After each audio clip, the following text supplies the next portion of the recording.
Halo semuanya, di sini aku akan menjelaskan mengenai komposisi fungsi. Sebelum itu, apa sih itu komposisi? Komposisi yaitu menghubungkan dua atau lebih suatu himpunan agar terikat satu sama lain. Fungsi. Sebelum ke fungsi, kita harus mengenal apa itu relasi. Relasi adalah sesuatu yang menyatakan hubungan atau ikatan antara dua himpunan. Contohnya itu di sini di daerah asal atau yang disebut dengan domain, itu ada Medan, Padang, dan Palembang. Sedangkan di sebelah sini daerah kawan atau yang disebut dengan kodomain ada Sumut atau Sumatera Utara, Sumsel, Sumatera Selatan, dan Sumber, Sumatera Barat. Medan ke Sumatera Utara, Padang ke Sumatera Barat, Palembang ke Sumatera Selatan. Di mana sih relasinya? Relasinya itu yang menghubungkan antara dua himpunan tersebut, yaitu Medan, ibu kota dari Sumatera Utara, Padang, ibu kota dari Sumatera Barat, dan Palembang, ibu kota dari Sumatera Selatan. Relasi dapat dikatakan fungsi apabila daerah asal atau domain memetakan tempat satu di daerah kawan atau kodomain. Bagaimana jika contoh kasusnya itu seperti ini? Gimana sih kita menentukan apakah ini fungsi atau tidak? Sumbu X sumbu X ini adalah domain atau daerah asal dan sumbu Y adalah kodomain atau daerah kawan. Kita dapat menentukannya dengan menggunakan garis bantu. Bikin garis. Setelah itu kita lihat, ini kan tadi domain, ini kodomain. Terus domainnya itu memetakan satu, ini juga satu, berarti ini adalah fungsi. Di yang B, karena domainnya itu memetakan lebih dari satu di daerah kodomain. Itu ini. Berarti ini bukan fungsi.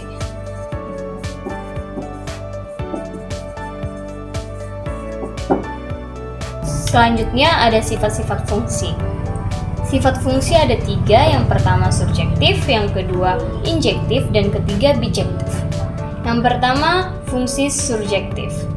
Fungsi subjektif adalah setiap anggota kodomain harus memiliki pasangan di anggota domain, walaupun pasangannya lebih dari satu. Contohnya, 3, 2, 1 itu anggota domain, 0 dan 1 anggota kodomain.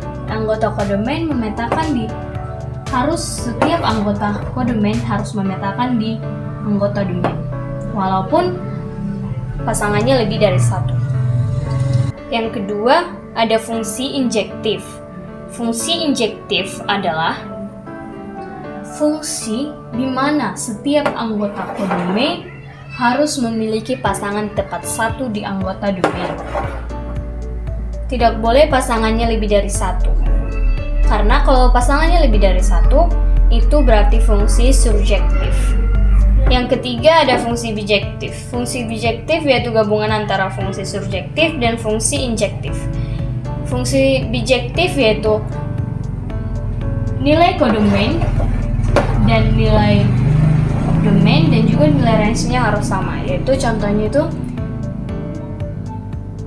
anggota kodomainnya ada 3, anggota domainnya ada 3, dan range-nya ada 3. Berarti itu disebut sebagai fungsi bijektif. Selanjutnya ada macam-macam fungsi, yaitu yang pertama ada fungsi konstan, yang kedua fungsi linear, yang ketiga fungsi kuadrat, yang keempat fungsi identitas, yang kelima fungsi linear, yang keenam fungsi floor, dan yang ketujuh fungsi ganjil dan fungsi genap. Fungsi ganjil dan fungsi genap dapat dikatakan fungsi ganjil apabila f minus x sama dengan minus fx. Dan dapat dikatakan fungsi genap apabila f minus X sama dengan fx. Di sini ada soal yang pertama, fx sama dengan 4x kuadrat dikurang 7. Kita akan menentukan apakah ini ganjil atau genap atau tidak keduanya. Yaitu dengan f minus x, setiap ada x kita ganti menjadi minus x sama dengan 4 minus x kuadrat dikurang 7. Minus x kuadrat berarti minus ketemu minus jadi positif, jadi 4x kuadrat dikurang 7. Karena f minus x sama dengan fx, berarti ini adalah fungsi genap. Selanjutnya, x pangkat 3 dikurang x.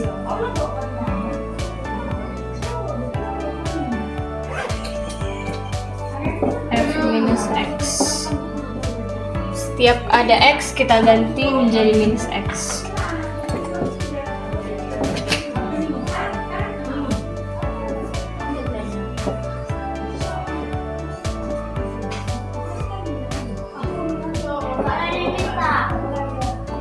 Minus x pangkat 3 minus x. Minus x pangkat 3. Minus ketemu minus jadi positif x. Kita keluarkan minusnya jadi x pangkat 3 dikurang x. F minus x sama dengan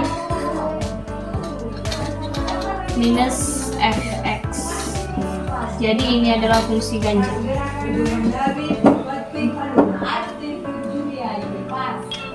Di sini kita akan menentukan domain dari pecahan.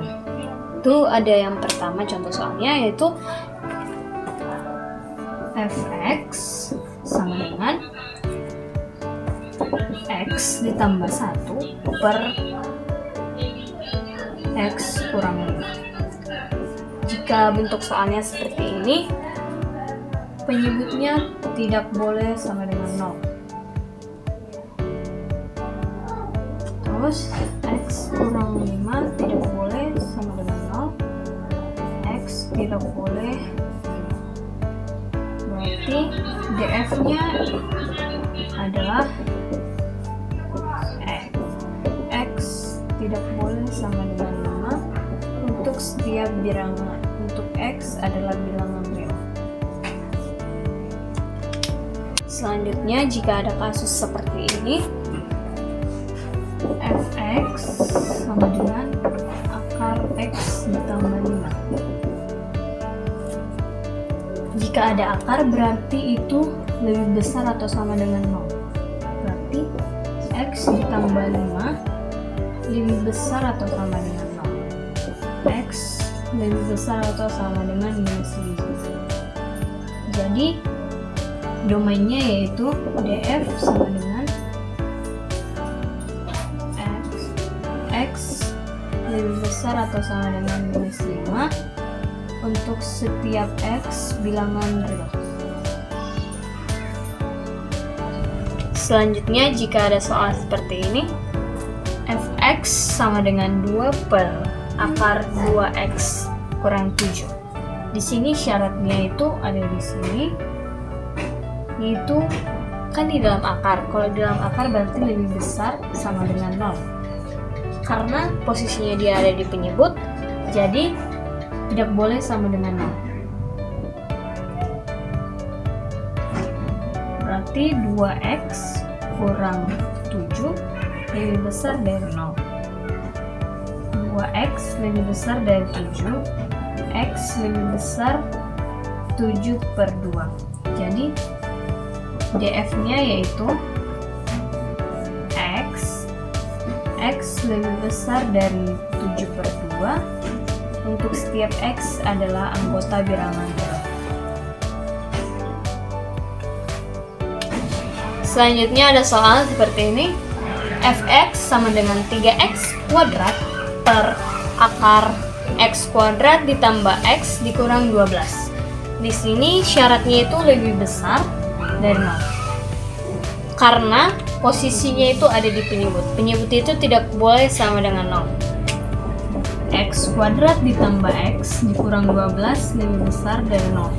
Cari dua bilangan yang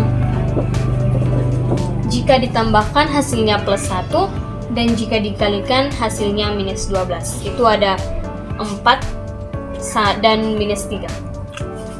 Plus 4 minus 3. Berarti X sama dengan minus 4 dan X sama dengan 3. Kita akan buktikan minus 4. Di sebelah kanan 3 itu ada angka 4. Kita masukkan ke persamaan ini. 4 kuadrat 16 ditambah X atau 4, berarti 16 ditambah 4 itu 20, 20 dikurang 12 itu 8, itu positif, berarti di sini positif. Terus di sebelah kiri minus 4 ada minus 5, kita masukkan ke persamaan ini. X kuadrat, berarti minus 5 kuadrat. Minus 5 kuadrat itu 25, ditambah minus 5. Berarti 25 dikurang 5, 20. 20 dikurang 12 itu 8. 8 itu positif, berarti di sini positif. Terus di sebelah kiri 3 itu ada 2. Kita masukkan ke persamaan ini. 2 kuadrat itu 4. 4 ditambah 2, 6. 6 dikurang 12, minus 6. Berarti di sini minus. Sedangkan di sebelah kanan minus 4 itu ada minus 3. Minus 3 kuadrat 9, 9 dikurang 3 itu 6, 6 kurang 12 itu minus 6, berarti di sini negatif. Jadi DF-nya yaitu